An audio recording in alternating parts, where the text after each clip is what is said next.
in these Ozarks, there's really no such thing as a bedding area. That's what I was gonna say. You've got all this big timber, and there's no such thing as a bedding area. So you need to learn how the deer bed and why they bed there. Right.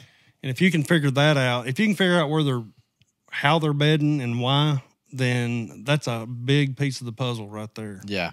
That is something that you hear a lot, or if you read any articles online, they talk about bedding areas. Mm-hmm.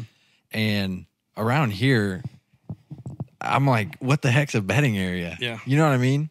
What are you looking for when, you mentioned if you're going out and you're scouting and you're walking through in the off season and you're starting to see where deer are bedding, how they're bedding, you can kind of start to learn that. But if you haven't done that, what does a bedding area look like? What are you looking for when you're walking? Well, from what I've noticed is they like to bed on some steep areas.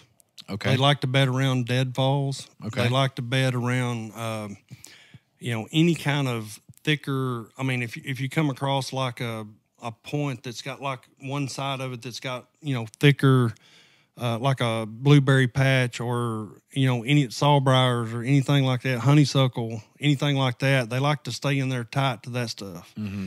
I don't know how many sheds I've found laying around in beds around deadfalls on steeper ground, like on the side of a ditch or a drainage system or something. Yeah. And is that kind of how when you find a shed like that, is that a big part of your strategy? Oh, yeah. That's the whole reason I started shed hunting in the first place was, trying to figure these bucks out. If you can find their shed and know where they were at, I think that's another big piece of the puzzle right there. But, they like to bed where they can see really good.